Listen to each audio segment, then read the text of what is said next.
The first blow caught her from behind, a pike to the shoulder. She dropped to one knee, dirt in her teeth, blood in her mouth. Another man rushed. She met him with a rake to the throat. They thought she'd go down easy. They didn't know who she really was. People thought she was just a woman with dirt under her fingernails and sweat on her brow, not knowing the blood in her past ran much deeper. What happens when the wrong people pick a fight with the right woman? Let us know in the comments section below. She drove the fence post into the ground with 3 deliberate strikes. Thump, thump. It echoed across the open field like a slow heartbeat.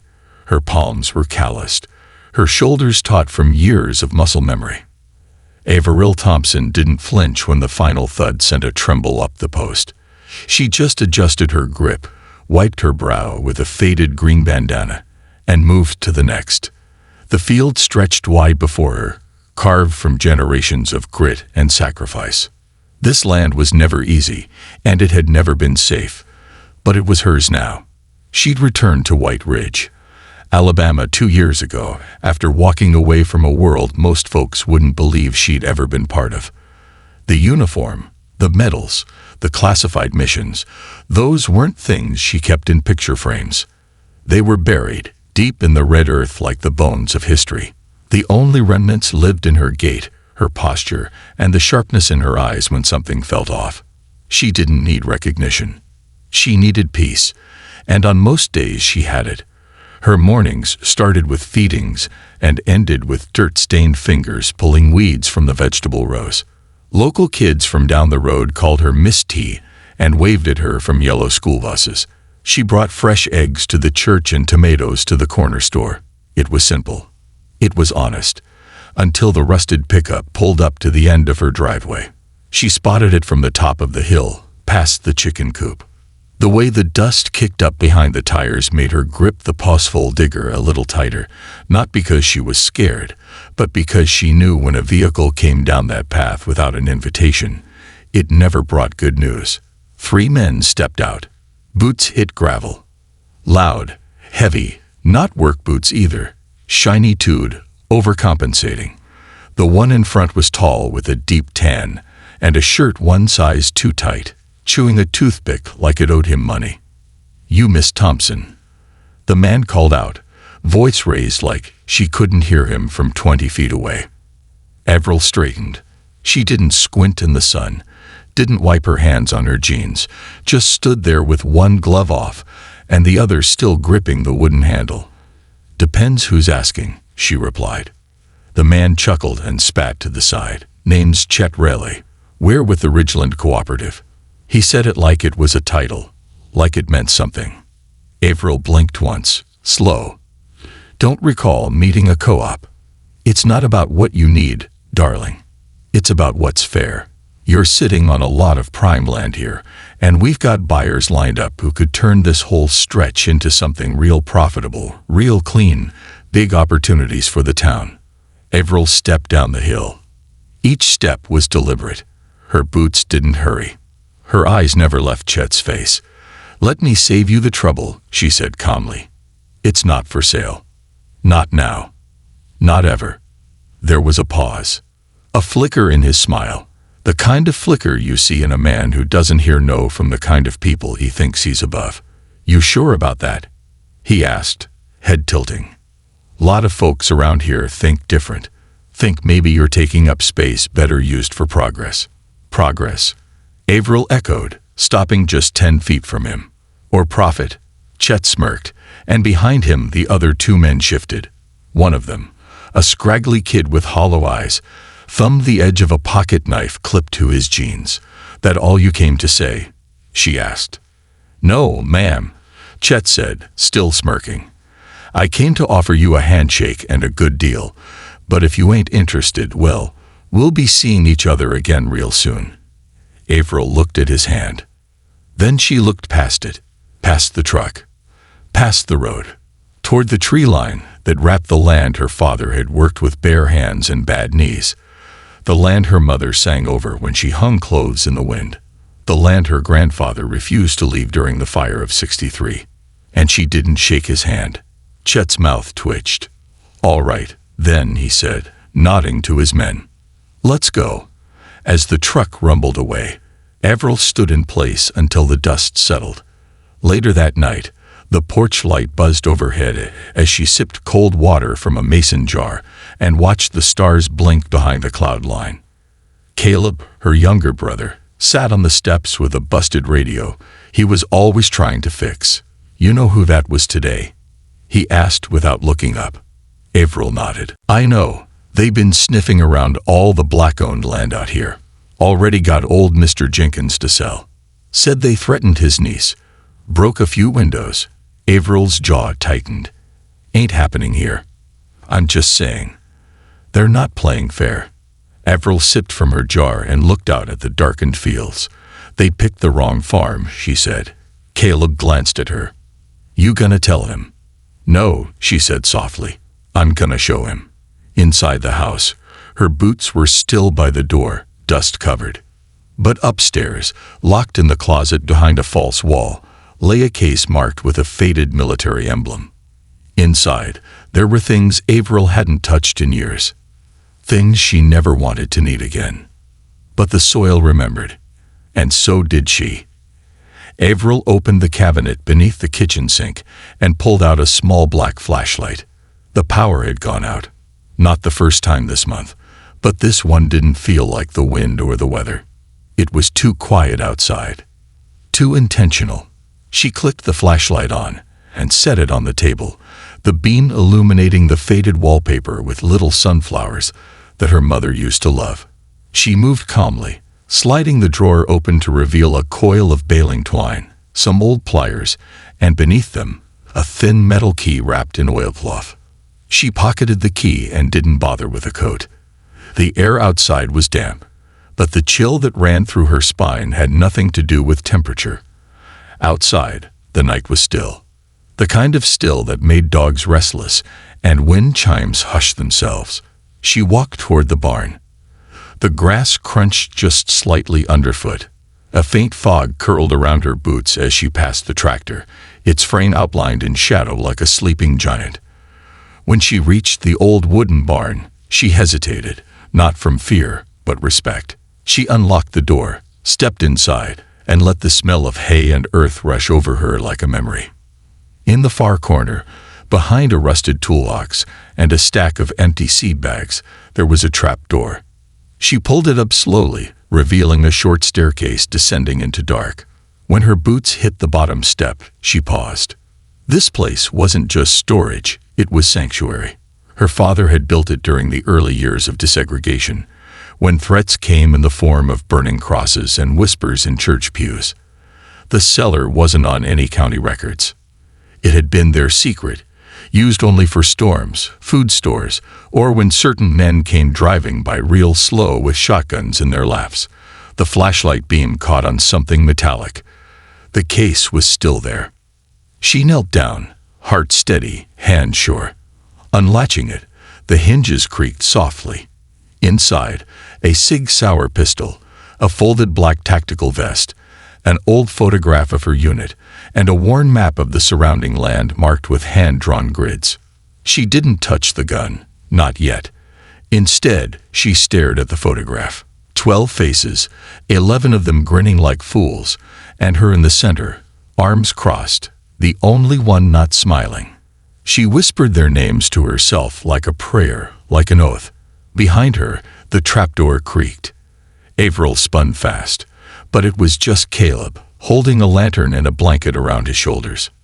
"You really kept all this," he said quietly, eyes taking in the weapons, the maps, the gear. "I didn't plan to," she said, standing. "But I never throw away what might be needed again." "You think it's going to come to that?" Avril looked him in the eye. "It already has." Caleb exhaled hard and leaned against the wall. "I asked around. Chet Raleigh's been pressing folks all over the county, claims it's all legal, says he's got permits to survey and papers that let him stake claim on abandoned property. But he's going after land that's not abandoned. They're counting on fear," she said. "They think a black farmer's not going to fight back, not out here. And if they knew who you really were, wouldn't matter," Avril said, her voice low. They don't care what I've done. They care what I am. The silence between them stretched. I got a list, Caleb said finally. Names of folks they've harassed. Miss Lorna's cattle went missing. Mr. Duval's tires got slashed. These aren't accidents. Then we need to organize. People are scared. Then we make them less scared. So, Averill closed the case and stood up. By showing them, they're not alone. The next morning, before sunrise, Averill stood at the edge of the local farmer's market. Her table was set, like always. Eggs, okra, sweet potatoes. But this time, under the crates, she passed them out quietly. One to Maria Gonzalez with her early apples, one to Pastor Holt as he loaded onions into his truck. One slid into the newspaper vending box beside the diner. Each note contained the same message. Community meeting tonight, 7 p.m. Old Revival Hall. Bring no fear. She saw the hesitation in their eyes, the curiosity, but not yet belief. She didn't need belief, just presence. By evening, 22 chairs were filled. The Old Revival Hall still smelled of cedar and dust. A single string of lights buzzed from overhead, and people whispered in low tones until Averill stepped up front, hands tucked into the back pockets of her jeans. I know why you're here, she said, because you're tired of pretending not to see what's happening. Tired of wondering when your turn comes. A few nods, a few downcast eyes. You've been threatened, harassed, pushed off your land or made to think you might be next. And maybe you thought no one would stand up with you. Maybe you thought you'd have to do it alone. She let the silence hang. You won't. There was a long pause. Then Maria stood. Are you saying we fight back? I'm saying we defend what's ours, Averill replied. Not with bullets, unless they leave us no choice, but with numbers, with truth, with plans. A hand rose.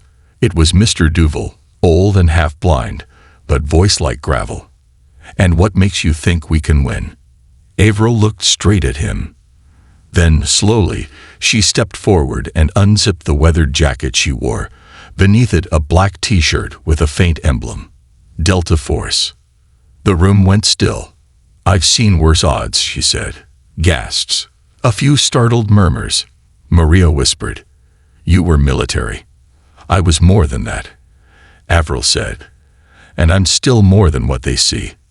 No one left the hall that night, not without signing the list she passed around, not without knowing that something old had awakened, something buried in the land like the seeds they planted every spring. She walked home beneath a sky cracked open with stars, wind brushing through the trees like voices long silenced. The soil had remembered. Now the people were starting to, too. The air in White Ridge had changed, not with weather, not with season, but with tension, thick, invisible, and ever-present. Farmers nodded to one another with new weight behind their greetings. Neighbors who used to exchange pies were now exchanging glances across backyards like sentries on duty. At Averill's farm, the gate never stayed open anymore. Chains clinked closed at night, and the chickens didn't roam as far. Even the dogs barked differently now. Less out of habit, more out of warning. She was walking the perimeter of her property just after sunrise, eyes scanning the ground like she used to scan the Afghan valleys, looking for signs, broken grass, boot prints, trash that didn't belong. She stopped at the north fence line, kneeling where tire tracks had veered too close. They hadn't crossed, but they'd come close. She ran her fingers over the imprint in the dirt and stood slowly. Behind her, Caleb jogged up the hill, a small folder in his hands. County records, he said between breaths. Got them from a friend who owed me a favor. What's it show? She asked. He handed her the folder. Inside were surveyor's maps and photocopied notes. The Ridgeland Cooperative had filed 6 claims in the last 8 weeks, each one tied to properties with owners who were black, elderly, or recently deceased. They're not just taking land, he said. They're targeting families who don't have anyone left to fight back. But we do, Averill said, eyes fixed on the map. Behind them, the clatter of a pickup engine came climbing the road. Averill's posture shifted instantly. She stepped to the side of the fence post, where her shotgun leaned casually but close. Caleb turned as the red truck rolled to a stop at the edge of the property. Out stepped Maria Gonzalez, her face tense but determined. "We've got a problem," she said. "They went after Lorna's boy." "What?" Caleb asked, voice rising. "Was walking home from school. 3 of them in a white van pulled up, said they'd give him a ride. He ran, got home safe, but he's scared out of his skin." Avril's jaw locked. "That's escalation. I thought you should know," Maria said, voice tight, "because if they're going after kids, we're running out of time." Avril didn't blink. "Then we stop reacting and start preparing." That night, 23 people gathered in the barn. The air was damp with hay and resolve. Folding chairs scraped the floor. Coffee brewed in an old thermos. A child's drawing taped to one beam read, "We stay." Avril stood before them, a large chalkboard behind her. She drew a wide rectangle with rough corners. Her farm. Then she added lines branching outward. Roads, fences, entry points. "If they come, they'll come from the east," she began. "Flatland. Easy to move vehicles. They won't risk the ridge. It's too exposed." "Are we sure they'll try again?" asked Pastor Holt, his voice heavy with hope. "They didn't get what they wanted," Avril replied. "Men like that don't stop. They escalate." "So what do we do?" a voice called from the back. Avril set down the chalk and turned. "You organize. Pair off. Watch each other's homes. Don't travel alone if you can help it. Maria will run comms through her stand. Caleb will handle coordination." "And you?" someone asked. "I'll take the front gate." Maria stepped forward, holding a clipboard. "We're drafting shifts, day and night. We'll need volunteers to patrol, others to monitor traffic into town. This is about presence. They expect us to scatter. We show up." Caleb passed around a map marked with numbers. "We've got walkie-talkies coming in tomorrow. Keep one on you at all times. If anything happens, don't engage. Call first." The meeting lasted another hour. By the time people left, the stars had gathered in full above the fields. Inside the barn, Avril stayed behind. She stood alone now, staring at the chalk lines she'd drawn. A map wasn't just territory, it was memory. Every edge told a story. Her father planting corn by moonlight. Her mother carrying laundry down the slope with humming in her throat. Her own boots thudding on morning frost after deployments. This land had witnessed her whole life, and she wasn't going to let them rewrite it. A creak behind her. "Thought you'd be asleep by now," Caleb said, stepping into the barn. "Too much on my mind." He handed her a thermos. "You remember when Mama used to talk about the hill behind the barn? If you ever feel the world's too loud, let the hill hush it," she quoted with a faint smile. "Maybe you should try it tonight." She took the thermos and nodded. Later, she climbed the slope behind the barn and sat beneath the leaning cedar that had stood longer than any living soul in White Ridge. Below her, the field stretched wide and silent. The house lights of her neighbors twinkled in cautious clusters.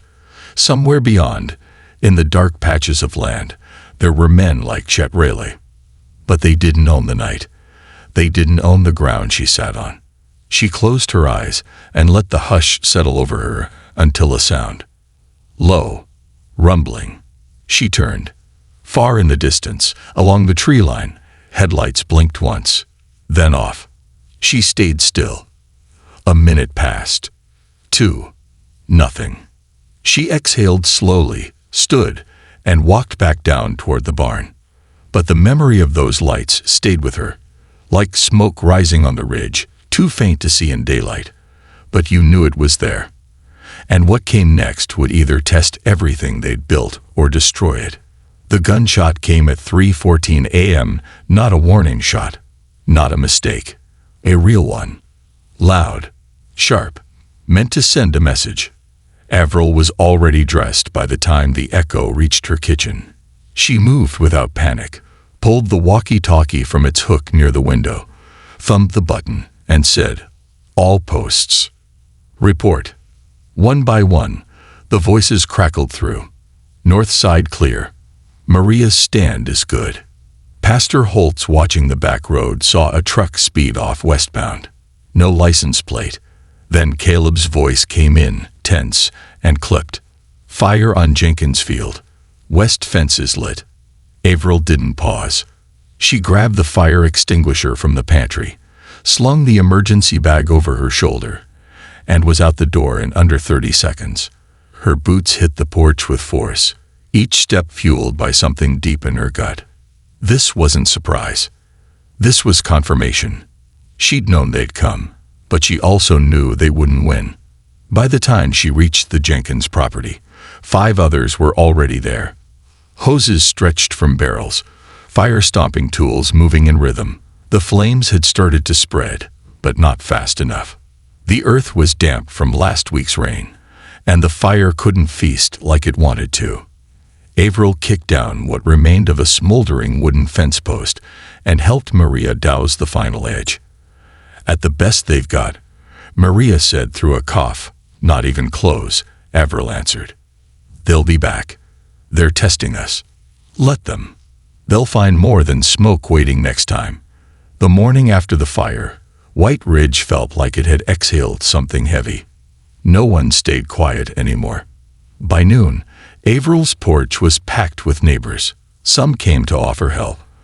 Others came to say they were sorry for waiting so long to take a stand. All left with assignments. Guard shifts, watch rotations, donation drives. Even Sheriff Dunlow showed up. He parked his patrol SUV, crooked at the end of her drive, the engine still running. Averill stood on the porch, arms crossed, not moving. He stepped out slow, his belt clinking lightly, eyes shifting left and right like the grass might attack him. Heard about the fire, he said.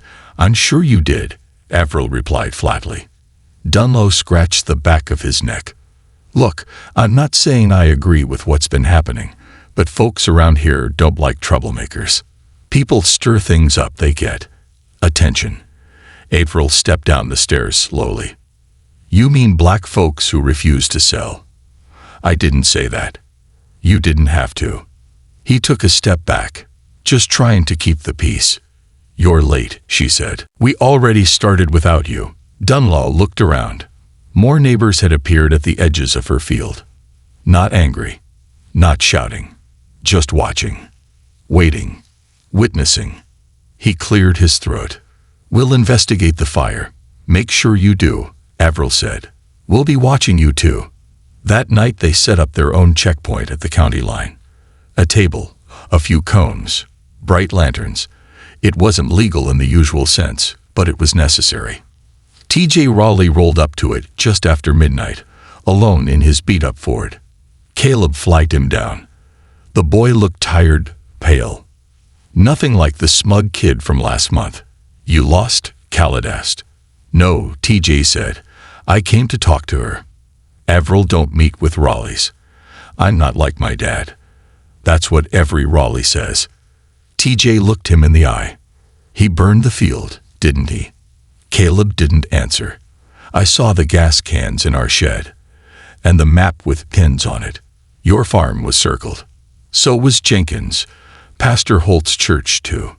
Caleb narrowed his eyes. Why are you telling me this? Because I'm tired of living under a name that makes people flinch, T.J. said, and I don't want to be on the wrong side of this when it ends. Inside the farmhouse, Averill listened to every word from the porch, and when T.J. finished, she stepped down quietly and stood beside Caleb. You tell your daddy if he sets foot on my land again, he won't leave on his own 2 feet, she said. T.J. nodded, then paused. You ever kill anyone? She didn't blink. What do you think? He stared for a long second, then looked away. I believe you. He drove off into the dark. A week passed, then 2, and slowly things changed. A federal investigator arrived, quiet, unsmiling, but thorough. It turned out someone had mailed a bundle of evidence to Montgomery. Photos, documents, audio clips. No one knew for sure who sent it. But Maria had been working late nights at her fruit stand with a suspiciously strong Wi-Fi signal. Sheriff Dunlow was suspended pending review. The Ridgeland Cooperative's permits were voided. And Chet Rayleigh? Gone, left town overnight. His house boarded up, his name taken off the local Chamber of Commerce sign, like it had never been there. And the land, it blinked. Averill's fields filled with greens and squash and okra that seemed to grow faster than the season allowed. Jenkins rebuilt his fence. Pastor Holt's church got new paint. The kids who used to ride by on the school bus now waved with both hands. One of them shouted, "Miss T's a superhero," and she didn't even correct him. On a warm Sunday morning, the community gathered for a potluck in Averill's field. Long tables, fresh biscuits, fried catfish, music from an old speaker, and laughter that carried down the road. Averill sat in a folding chair near the edge of it all, watching people pass plates, share stories, hold hands. She felt Caleb step up beside her. He handed her a plate with ribs and collard greens, then sat. "Told you he could win," she said. He grinned. "I had my doubts." She looked over the field again. The land didn't. Behind her, the wind stirred the tall grass like a quiet thank you. The soil had taken the fire and the boots and the hate and turned it into growth. Because the land didn't forget. And neither did she. She had come home for peace. She found a fight instead. But now she had both.